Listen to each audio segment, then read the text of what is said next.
Today we're going to compare the Profoto b10 versus the fj200.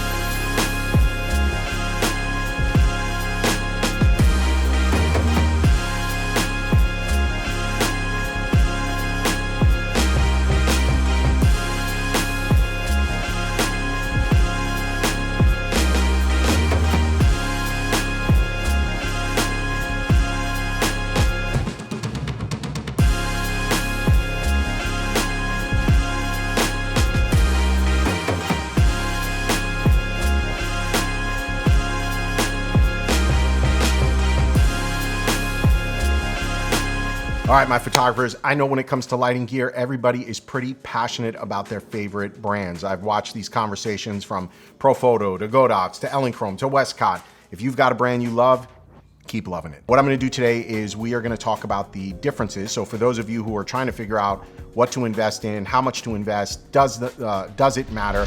I'm gonna do my best to give you perspective through the eyes of a photographer who has actively worked with both products. And so both of these, I have the Profoto b10, I have several of them for that matter, and I have the Westcott fj200, and I have several of these as well.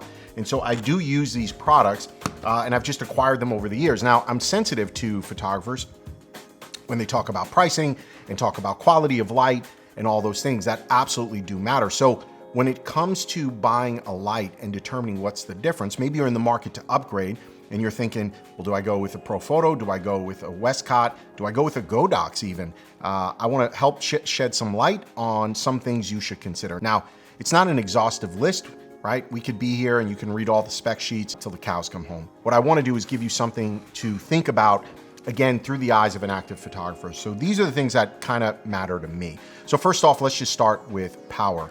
The B10 is advertised as 250 watts per second of power, and the fj200, 200 watts per second of power. Now, so power, Profoto is going to outgun the fj200 in an apples to apples comparison of just raw power.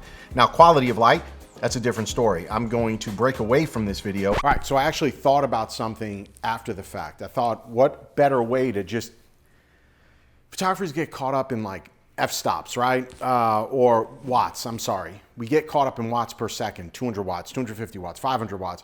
But at the end of the day, what really matters is how much power it's putting out. So I thought about something. I'm like, well, let's just test that. No light modifiers, bare light as it's delivered, full power, fire it at ISO 200, shutter speed 1/200th of a second to kind of overpower the ambient or get rid of the ambient. That's the sync speed of your camera.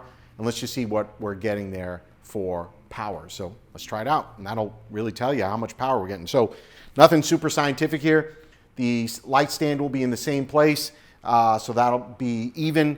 And then I'm gonna put the meter in the same place right here on the backdrop, and we'll see what hits it. The first one we'll do is the Profoto b10, power of 10. All right, so f11.9 at full power from the Profoto b10, so 11.9. Right, call it f16 that we're pushing out there. So now let's make the adjustment. We'll turn this off. We'll now try the Westcott, also at full power. Honestly, I've never tried this with these two lights to get a sense of, you know, what's the extra 50 watts of power translate to? Like, are you losing a full stop? Are you losing a half stop of power? So that stuff really does, you know, does make a difference. All right. So at 11.9 with the Profoto b10, okay, and 8.9. So you're basically losing between that 50 watts of power between the 250 and 200 watts is equating to one stop of light. And so I think that's super important to know, like as you're looking at these lights, I get it, it's one stop of light difference between the two, which is probably what we would expect, right? So both companies are super efficient with how they're using their power. I didn't know if it was gonna be a full stop or a half stop. I kind of felt like it would be a full stop just based on the math, but it is actually a full stop. So there you have it. Raw power right out of the gate. Profoto takes the cake, right? But here's the thing you want to consider, price. And so the Profoto, as of this video, the B10 is $1,795 per single light. The FJ200 is $399. And so you can get 4 of these for the price of 1 of these. And that is typically the conversation that goes back and forth with photographers. And so there's no mistake here to be made. The best deal on the table is going to be the FJ200. Now, there's other lights on the market, but there's things you should consider, right? Warranty, quality of the build. And so we'll talk about that in a second. Battery life.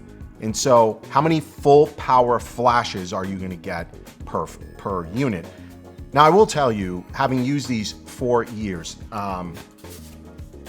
right? So Profoto, you've got these detachable batteries. Westcott, same thing. Buy an extra battery. It has never been a problem for me. I got to be honest with you. It's never something I'm like sitting there considering and worried about when I'm in the field. Buy an extra battery. And so each one of my lights, as a general rule, I get an extra battery so that if I am in the field and I were to drop out all these full power flashes, this thing's gonna last me, right? And so unless you're outside on a bright sunny day, it's very rare that I have found that I'm doing full power dumps of these lights. And so according to the spec sheet, FJ200 is going to give you 450 full power flashes. So you're actually gonna get more than you would with the Profoto B10. You're going to get the 400. Now, this is also something to keep in mind as you're buying new equipment. The Profoto B10 has been out for quite a while, and the Westcott FJ200 is newer to market. Well, what that means is battery technology is also changing, right? And so of course the B10 is using more power, but the batteries are getting lighter and they're carrying their charge longer. These are all things that over time it might be worth to upgrade. So let's say you're using a light that's maybe 5, 6, 7 years old. It might be time to upgrade to that new technology, which is part of what led me to have this conversation in the first place. I've been on the Profoto platform for years and love the platform. But now it's time, as I'm upgrading my studio, looking at new equipment, looking at new ecosystems, looking at new light shaping tools, that I have to take a look at what's out in the marketplace. I've got to do my due diligence. And that's kind of what's gotten me working closer and closer with a company like FJ Westcott. Battery life, Westcott for the win. Size and weight.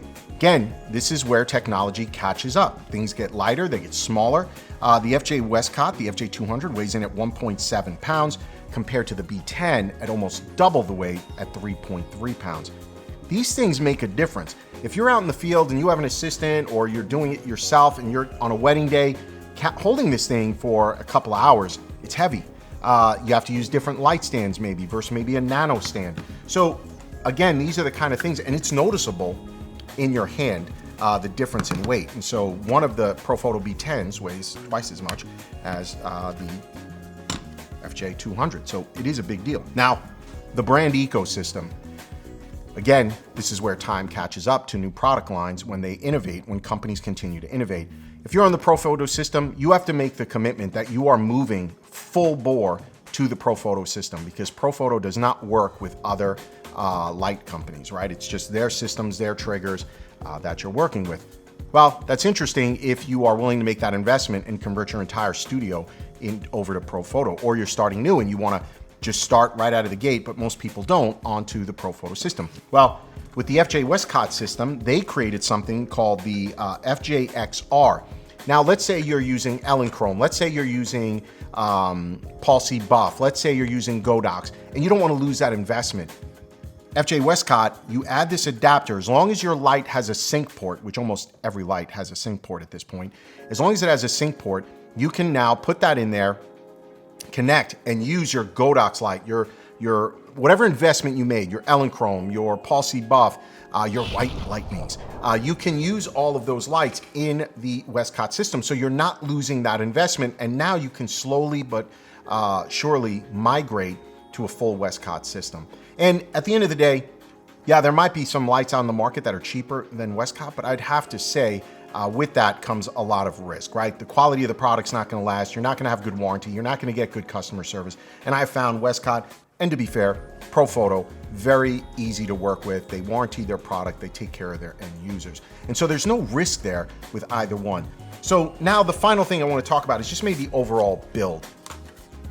I will say that even though the Profoto unit is heavier, on that, it's built better. And that's probably where that weight comes from. You know, I have no concern, right? And I've used this for years, that this thing bouncing around in my bag, traveling. By the way, when I'm traveling, this goes in my suitcase, right? We might wrap it in a t-shirt or something, but it's in my suitcase, and I check it in on a suitcase under the plane. So international trips, everything. You might think I'm crazy. Let me know in the comments how you travel with your gear, but that's how we do it. Now, the Westcott is not built as durable, but it's also not cheap by any stretch of the imagination. It's just, if we gave this on a scale of 1 for construction, scale of 1 to 10, I'd give this a 9 or a 10, no doubt about it.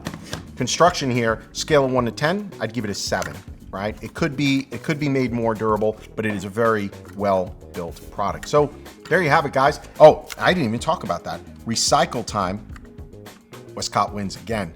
So recycle from full power, half a second to 1.3 seconds on full power. Now, it's going to be a bunch of variables that do that. The temperature, host of factors, but between a half second and 1.3 seconds to full power flash recycle. Profoto b10, half a second to 2.2 seconds. That's quite a difference. And so when you're working, if you're doing any kind of sports, anything kind of action, anything where people are throwing things or moving, that's going to make a big difference. And so I hope this review helps you. Again, check out the photo shoot. I'll show you the results, because the results, again, are all that matter. But at the end of the day, you've got to make a decision for you, your studio, your brand. Is a light worth 4 times the price for your studio when you can get 4 for the price of 1? And so only you know the answer. Let me know down in the comments what brand you use, what you think about the review, and if you like the results. We'll see you in the next video.